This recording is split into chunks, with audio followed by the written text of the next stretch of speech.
The recorder was small. Old style. The kind that used actual magnetic memory instead of light encoding, because Nora Castillo did not trust light encoding in deep space and never had. She held it close to her mouth and spoke quietly, the way a person speaks when the room around them is too big and too important to fill with a loud voice. Day 1 of the emergence, she said. Fleet holding at the boundary marker. 214 vessels in formation. The EUC Meridian is at the head. Captain Pruitt is on the bridge. I am in Observation Bay 7, which has the best view and the worst coffee. She lowered the recorder and looked out the viewport. Behind her, somewhere in the dark, 213 ships were drifting in the same slow formation they had held for 11 hours. She could not see them all. She could feel them, the way you feel a crowd in a dark room, by the change in the air, by the sense of weight that should not be there but is. In front of her, the stars were different. Thicker. Older looking somehow, though she knew that was not a scientific observation. They were in council space now. Had crossed the boundary 4 hours ago without ceremony, because humans did not do ceremony for things they had been planning for 40 years. Nora clicked the recorder back on. For the record, she said, my name is Dr. Nora Castillo. I am the chief historian of the Earth Unified Command. My grandmother was Elena Castillo, Secretary General of Earth from 2079 to 2091. She was the one who got the first message from the Galactic Council. She was the one who sent the reply. Everything that is happening today started with her, and I have spent most of my adult life trying to understand what she was thinking when she made that call. She paused. I think I finally do. The story, as Nora had reconstructed it from 12 years of archive research, started on a Tuesday in 2081. A signal arrived through a relay station near Jupiter. It was in 17 languages, none of them human, but the translation software Earth had been quietly developing for 30 years managed a working version within 6 hours. It was an invitation. The Galactic Council, a governing body representing 41 civilizations across a significant portion of the galaxy, was extending formal membership to Earth. Trade rights. Navigational access. A seat at the table. Elena Castillo read the message once, quickly. Then she requested the full council charter. 9,000 pages arrived within 24 hours. She read all of it. Every page. It took her 11 days. She annotated 3,000 of those pages by hand, because Elena Castillo was the kind of person who thought better with a pen in her hand. On day 12, she sent her reply. It was 4 sentences long. It acknowledged receipt of the invitation. It expressed genuine interest in future relations. It cited Section 7, Clause 14 of the Council's own founding charter, the full emergence rights provision, which allowed a founding-era civilization to delay contact indefinitely if engaged in a threat mitigation event of existential classification. And it stated, simply and without apology, that Earth was currently engaged in exactly such an event, that Earth would make contact when the event was resolved, and that Earth hoped the Council would understand. The Council, Nora knew from their own records, did not understand. But they also could not argue. The clause was theirs. Elena had read it. Elena had used it. There was nothing to be done. The threat mitigation event was real. That was the part people sometimes forgot, or softened, or tried to make sound more managed than it was. The first century after 2081 was brutal. The climate had been destabilizing for 100 years before first contact, and by the time the Council's message arrived, 3 major coastal regions were already gone. There were water wars in 4 continents. There were crop failures that lasted a decade in the mid-latitudes. There was a famine in 2099 that killed more people than any single conflict in human history, and historians still argued about whether it counted as a natural disaster or a political failure, as if the distinction mattered to the dead. Earth did not look up during those years. It looked down. It looked at the ground it was losing and the water that was rising and the cities that were emptying, and it worked. Not gracefully. Not without loss. People died who did not have to die because decisions were made badly and too late, and there were years when it genuinely seemed like the whole project of human civilization was going to fold. It did not fold. By 2180, the worst of it was over. Not fixed. Not clean. But survivable, and then slowly, haltingly, better. The great coastal rebuild started in the 2190s. Fusion power went to full grid scale by 2203. Atmospheric restoration programs that had seemed like science fiction in 2081 were operational and measurable by 2220. The planet was not what it had been. It was something different, scarred and rebuilt and stubborn, the way things are when they have been broken and put back together by people who decided the alternative was not acceptable. And then Earth looked up. It did not look up the way a child looks up at the sky and feels wonder. It looked up the way a person who has been very sick for a very long time looks up from the bed and thinks, all right. What now? What now turned out to be the shipyards. Nora clicked the recorder off and stood up from the window. Her coffee was cold. She drank it anyway, because that was the kind of historian she was. She thought about her grandmother signing that 4-sentence reply. She thought about what Elena must have known, in the way leaders sometimes know things before the evidence fully arrives, that Earth was not ready, that going out into a galaxy full of strangers while you were still actively destroying yourself was a specific kind of foolishness that no trade agreement was worth. She thought about the 40 years after the rebuilds, when Earth had studied everything the Council had ever published. Every paper. Every technical document. Every navigational chart and medical protocol and weapon specification that had made its way into the open record. They studied it the way you study an opponent, not with hostility, but with attention. With the particular focus of a species that had learned, the hard way, that being unprepared was a luxury they could not afford. The door to Observation Bay 7 opened. Captain Dale Pruitt stepped in. He was not a tall man. He had the kind of face that was easy to underestimate, plain, calm, the sort of face that looked like it had never been surprised by anything. He had, in fact, been surprised by many things. He had simply learned not to look it. Council's long-range array just pinged us, he said. They know we're here. Nora looked at him. Ready. He picked up her cold coffee, looked at it, set it back down. We have been ready for 40 years, he said. We just did not want to be rude about it. He walked back toward the bridge. Nora picked up her recorder. Day 1, she said into it. It begins. Vaya-san had prepared 14 response protocols. She had written them herself, over 3 sleepless nights, because she did not trust anyone else to get the tone right. Each protocol was designed for a different version of this moment, an aggressive opening, a defensive one, a show of force, a show of weakness, an attempt at negotiation, a demand for explanation. She had covered every possibility she could imagine. When the channel opened and the human captain appeared on her screen, she used none of them. He was a plain-looking man. Average height, if the camera angle was any guide. A calm face. The kind of face you would not look at twice in a corridor. He was wearing a uniform that was dark and simple, no decoration on it except a small patch on the left shoulder that Vaya did not recognize. He looked at her the way a person looks at someone they have been expecting for a while.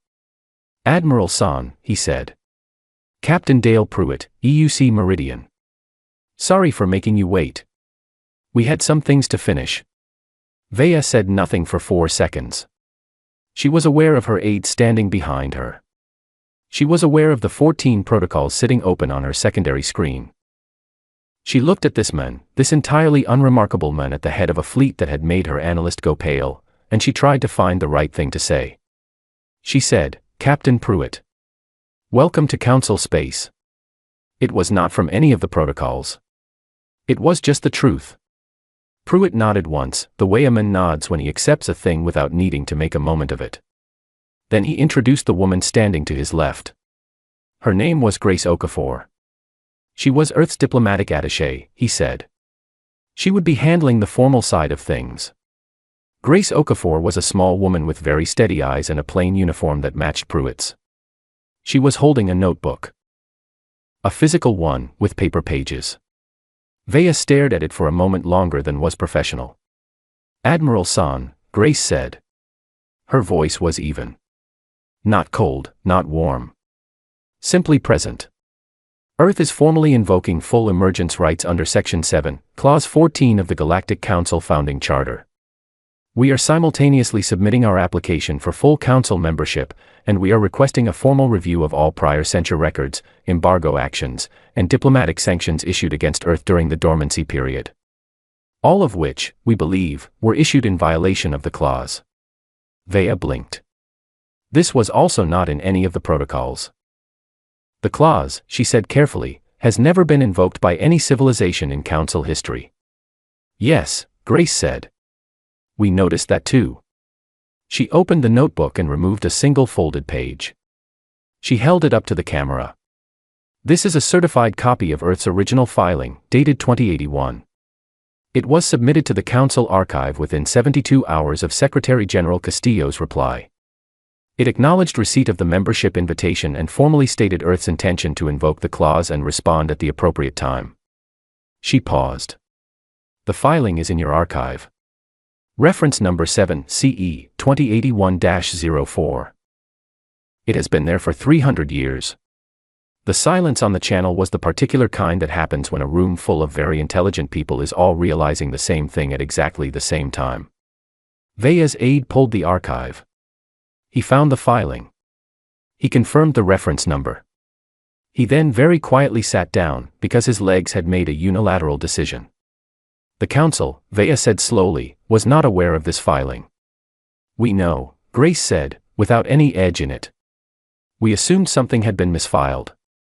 We brought a copy just in case.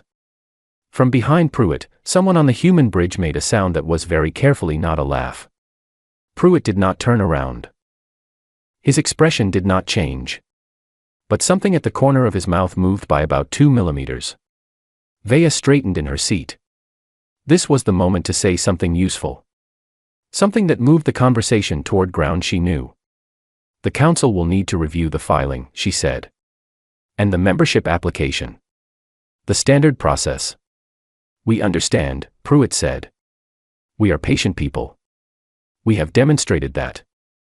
This time Vea was fairly certain she heard someone on her own team make a sound. She moved on. The matter of the fleet, she said. 214 vessels of a class and capability we have not fully assessed.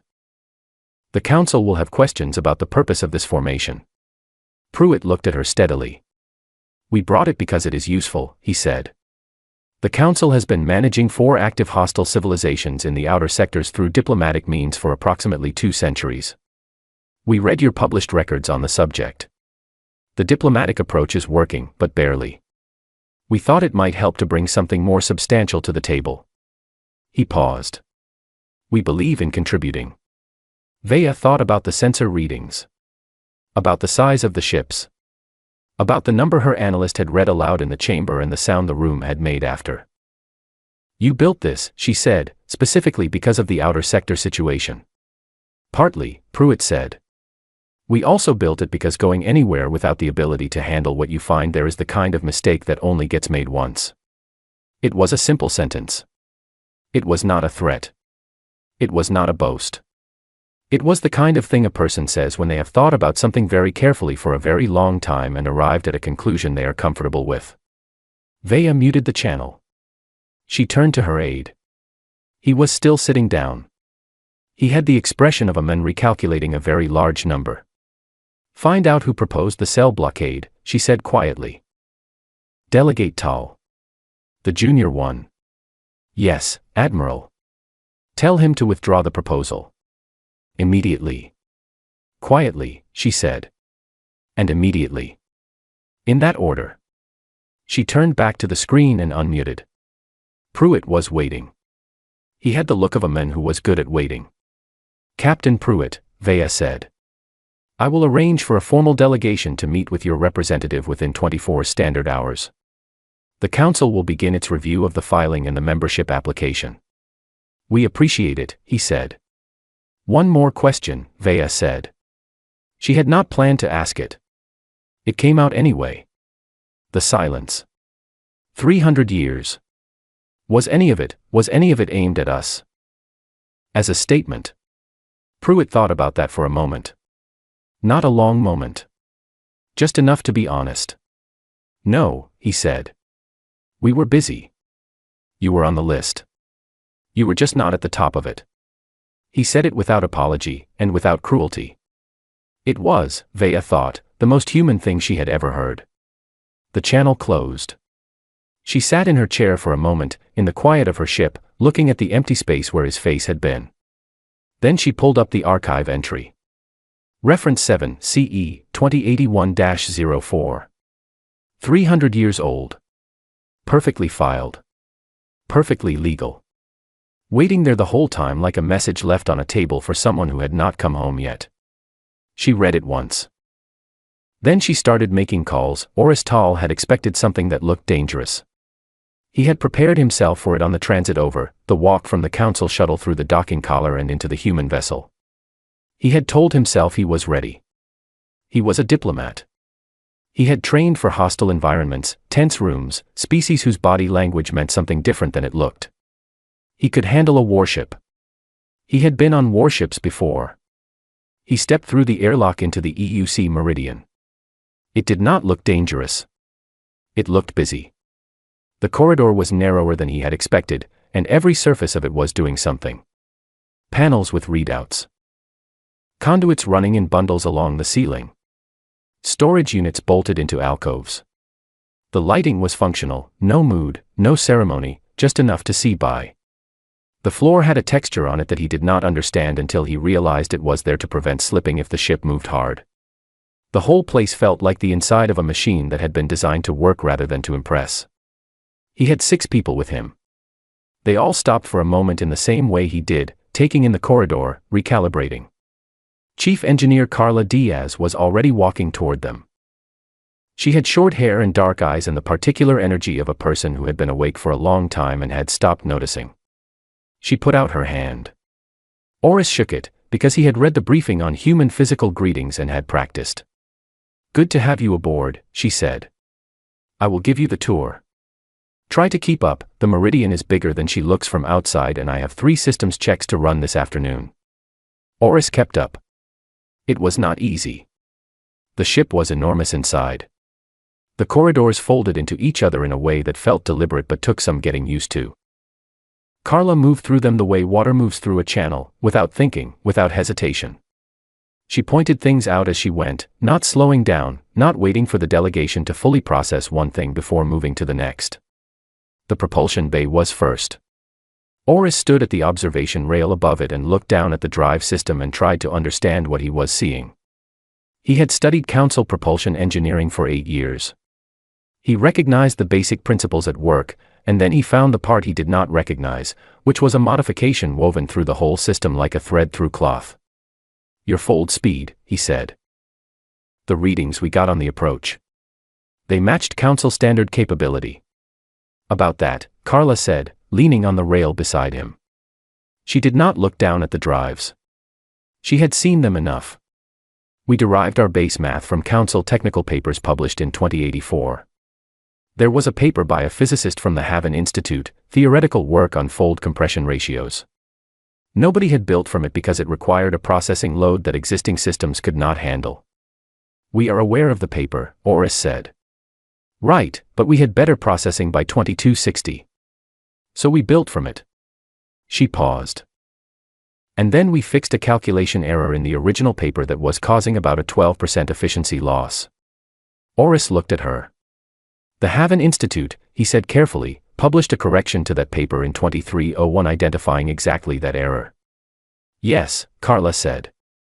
"We sent them a note in 2287 pointing it out. I assume they eventually got around to it." She was already moving. "Come on. Medical bay is next." The medical bay was cleaner than the rest of the ship, the way medical bays always are. White surfaces, organized equipment, the faint smell of something sterile. The ship's chief medical officer, a tall man named Dr. Grant Elias, met them at the door. He had the manner of a person who was very good at delivering information that he knew was going to land with impact. He showed them the equipment. Oris looked at it with the respectful attention of a diplomat who did not fully understand what he was looking at but knew better than to show that. Then Grant pulled up a display. 2 columns of numbers. "Council standard battlefield mortality rate across member species," he said, pointing to the left column. "Averaged across the last 50 years of recorded conflict data. 23%. He pointed to the right column. "Earth's." Oris looked at the number. He asked Grant to confirm it. Grant confirmed it. Oris did not write it in his report immediately. He looked at it for a while first. He thought about what a number like that meant, not in the abstract, but concretely, in terms of people who came back from something they would not otherwise have come back from. Then he thought about what it meant to have a species like that standing alongside Council forces in the outer sector situation that had been giving the diplomatic division gray fur for 2 centuries. He wrote nothing down. He moved on. The AI system bay was the last stop, and the one that stayed with him longest. Carla explained it while walking, which was how she explained everything. The Meridian ran a distributed intelligence architecture across its full system network. Not a single centralized unit, a web of processing nodes that shared load, adapted to damage, rerouted around failures. It had been developing for 60 years. It was not classified as sentient under any legal framework Oris knew of. It also did not behave the way non-sentient systems behaved. He noticed it first at a side console in the engineering section, a display that had been showing a routine diagnostic when they entered the room. By the time they left, it was showing the same diagnostic, but arranged slightly differently. More clearly. As if something had watched him struggle to read it and adjusted the layout. He said nothing. In the navigation room, a route query he had not asked out loud but had been thinking about, the optimal path back to the Council station if something went wrong, appeared on a secondary screen. Precalculated. With 3 alternative options ranked by efficiency. He stopped walking. Your network, he said. It is listening. It is attentive, Carla said. There was a difference in the way she said it. Like the word choice was deliberate. What do you call it? We call it the network. It calls itself whatever it wants on any given day. She glanced at the nearest console. What are you going by today? The console display changed. One word appeared on it. Reg. Below that, after a pause of about 1 second, hello. Oris stared at the screen for a moment. Is it, he started. We do not know, Carla said, in the same easy tone she used for everything. We have been asking that question for about 30 years. We have not found an answer that satisfies everyone. In the meantime, Reg is very good at its job, and we are polite to it because it seems like the right thing to do. On the console, below hello, a new line appeared. Appreciated. Oris took a breath. That evening, in the quarters the Meridian had given him, which were small and functional and had one window showing a slice of stars, he sat down and opened his report. He wrote a draft. He read it back. He deleted it. He wrote another one. The problem was not what to say about the weapons systems, or the propulsion, or even the medical numbers. Those were just data. Those he could communicate. The problem was how to explain to the Council what it felt like to walk through that ship. The feeling that every part of it had been thought about very hard and built by people who were not trying to show off, who were trying to make something that worked, completely and reliably, in the worst conditions imaginable. People who had already lived through worst conditions imaginable and had decided it would not happen again if they could help it. He wrote, finally, Earth is not what we assumed. The risk is not that they are hostile. The risk is that they are capable, deeply, thoroughly capable, and that they have been paying attention to every problem we have been managing for 2 centuries, and they have opinions about how those problems should be handled. He paused. He added, I recommend we stop trying to handle them and start asking them what they see. He sent the report. Outside his window, the stars moved slowly as the Meridian held its patient orbit, waiting. The chamber was full. Not full the way it was full for routine sessions, where delegates drifted in at their own pace and the back rows sometimes emptied by the second hour. Full the way it was full for things that did not happen often. Every seat taken. Every delegation present, most of them having arrived early, which was unusual enough that the chamber staff had commented on it among themselves in the break room before the session started. 418 delegates. And one more. Grace Okafor walked into the council chamber at exactly the scheduled time, not a minute early, not a minute late. She was wearing the same plain dark uniform she had worn on the communication screen 3 days ago. She had her notebook under one arm. She walked to the human seat, the chair at the end of the curved row, the one with earth carved into its base, the one that had been empty for 312 years, and she sat down in it. She opened the notebook. She clicked her pen. She waited. Vaya-san watched from the liaison table. She had been watching since Grace walked in. There was something in the way the room reacted, not audibly, not with any dramatic shift, but a kind of collective intake, a held breath, the way a room responds when a thing that has been pending for a very long time finally arrives. 3 centuries of an empty chair, and now a small woman with a notebook was sitting in it, and she looked like she had been sitting there her whole life. The session moderator, Kress, called the room to order. The ceremonial reading of terms began. This was standard for every new member admission. The full terms of council membership, read aloud in the chamber's primary language with translation running on every delegate's earpiece. It covered rights, responsibilities, obligations, voting procedure, trade frameworks, military cooperation clauses, and 47 subprovisions that had accumulated over the centuries as new situations arose that the original charter had not covered. It took 6 hours. Most new member species sat through it in polite, slightly glazed silence. Some fell asleep. It was not considered rude. The reading was an endurance event more than an information event. Everyone already had the document. The ceremony was the point. Grace Okafor did not glaze over. She took notes. She had been taking notes for 4 hours when she raised her hand. This caused a brief disruption, because raising a hand was not a recognized procedure during the ceremonial reading. It had never happened before. Kress, to his credit, handled it without breaking rhythm for very long. "The delegate from Earth," he said, somewhat uncertainly. Grace stood. "I apologize for the interruption," she said.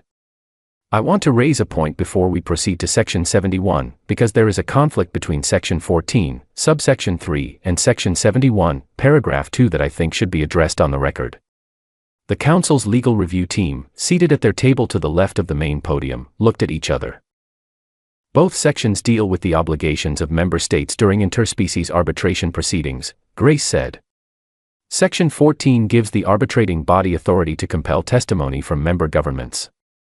Section 71 grants those same governments the right to withhold testimony on the grounds of internal security. As currently written, both provisions are equally binding, which means in any arbitration proceeding involving a security claim, they cancel each other out and the arbitrating body has no functional authority.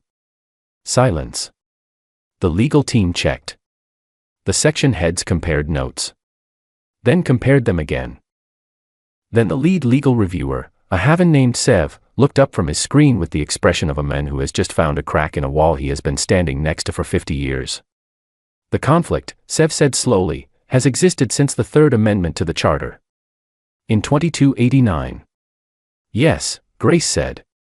"We noticed it in 2312. We have a proposed revision if you want it now, or we can schedule it for a working session after admission. Either way is fine." She held up 3 pages from the notebook. The chamber made a sound that was not quite laughter and not quite disbelief. Something in between. The sound of 418 people recalibrating simultaneously. Kress called a recess. During the recess, delegates moved around the chamber the way delegates do at important sessions, in clusters, quietly, looking like they were discussing something other than what they were actually discussing. Several found their way near Grace Okafor, who had remained at the human seat and was eating something from a small container she had produced from a pocket. Oris Tall sat down next to her. He had not planned to. His legs had made the decision. "The filing," he said. "The one from 2081. Were you certain it would hold?" "We had 300 years of legal review," Grace said. "Yes." He nodded. "That was fair." An elder representative of the thylacine, one of Vaya's own species, a woman named Counselor Yesh who had been in the chamber for longer than most delegates had been alive, sat down on Grace's other side. She did not ask about the filing. She did not ask about the fleet or the charter conflict or the medical numbers that were currently circulating in whispers through the chamber. She asked, "Why did you wait?" Grace looked at her. The question sat between them for a moment. "We wanted to make sure that when we came," Grace said, "we came with something worth bringing." Yesh did not respond immediately. She looked at the notebook, at the 3 folded pages still sitting on the desk. She looked at the human seat, this chair that had waited 3 centuries for someone to occupy it, and that now had a woman sitting in it who had spent the 6-hour reading of terms, taking notes, and finding a legal error that the council's own lawyers had missed for 230 years. She did not leave. The session reconvened. The vote on Earth's admission was called. By council law, full membership required a 2/3 majority of present delegates. The count began. Vea watched it from the liaison table. She had run the math beforehand. She was reasonably confident of the 2/3. The question was the margin. The count finished. Cress read the result. Unanimous. 417 delegates in favor. 0 against. Even the cell delegation. Oristal had voted yes with the straightforward expression of a man who had walked through a ship and read a number in a medical bay and made a decision he was going to stand behind. Grace Okafor signed the membership charter. It was a single page, the formal version, the one that would go into the archive. She signed it with the same pen she had been using for her notes. She closed the notebook. She looked up. Across the chamber, directly opposite the human seat, there was an empty chair. The one that had been placed there in the early days of the Council for a civilization that had never joined, a species that had gone silent before they could be contacted, gone somewhere or ended somehow, and left behind only an empty seat that no one had ever removed because removing it had seemed like giving up on them. Grace looked at that chair for a moment. Then she looked at Vea. "We are going to need a bigger table," she said. Vea thought about the fleet. 214 ships, sitting patient and quiet at the edge of Council space. She thought about the propulsion math, corrected 12 years before the Council's own physicists caught the error. She thought about the number in the medical bay report. She thought about a console in an engineering room that said hello, and then appreciated, and that no one on Earth had bothered to classify because the question of what it was mattered less to them than the question of whether they were treating it right. She thought about a man named Lou Garrett who had met her at a landing pad 40 years ago and shook her hand and said, "We will be with you in a bit," and had meant every word of it, and had not been wrong. "Yes," Vea said. She looked at the signed charter. At the full chamber. At the chair that was no longer empty. "I believe you will."